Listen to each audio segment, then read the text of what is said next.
ప్రజల ఆదరణతో ఎంతో ప్రశాంతంగా కేరింతల మధ్య సాగుతున్న జగనన్న రోడ్ షోలో ఈరోజు జరిగిన అమానుషమైన చర్యను నేను ఖండిస్తూ ఉన్నాను.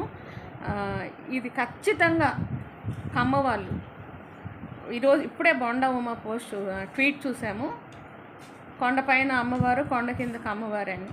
జగనన్న దళితుల మీద ప్రేమతో 206 అడుగుల అంబేద్కర్ విగ్రహాన్ని పెట్టడం ఎప్పుడు కమ్మోళ్ళకి అది నచ్చని విషయము. వాళ్ళు ఆ రోజు నుంచి ఏడుస్తూనే ఉన్నారు. ఈరోజు మరొకసారి బోండా ఉమా ట్వీట్ ద్వారా రేణుకా చౌదరి ఆ రోజు అనింది కొండపైన అమ్మవారి, కొండ కిందకు అమ్మవారని.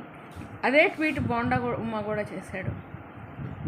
దళితుల పట్ల, పేదోళ్ళ పట్ల జగనన్న చూపిస్తున్న ప్రేమను ఏమాత్రం అంగీకరించలేని, సహించలేని పెత్తందారుడైన చంద్రబాబు ఈరోజు ఈ పెత్తందారుడైన చంద్రబాబు పేదల పట్ల జగనన్న చూపిస్తున్న ఆదరణని ఏమాత్రం తట్టుకోలేక, మరి ముఖ్యంగా వాళ్ళు అడ్డాగా భావించే విజయవాడలో జగనన్నకి లభిస్తున్న ఈ ప్రజా ఆదరణ తట్టుకోలేని ఈ బోండా ఉమా అయితేనేమి, చంద్రబాబు అయితేనేమి, అతని యొక్క నియోజకవర్గ పరిధిలో ఈరోజు జగనన్న మీద ఒక ఘోరమైన అటాక్ అయితే చేయించడం జరిగింది. ప్రజలందరూ చూస్తూ ఉన్నారు. ప్రపంచం మొత్తం ఈ విషయాన్ని ఖండిస్తూ ఉంది.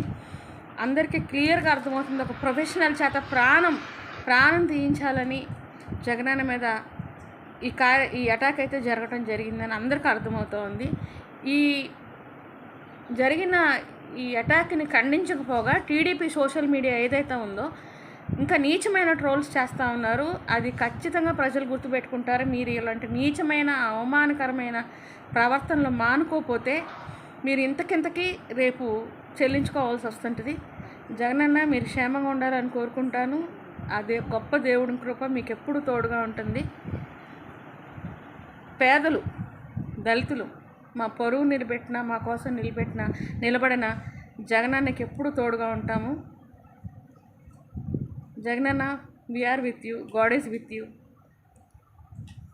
We love you.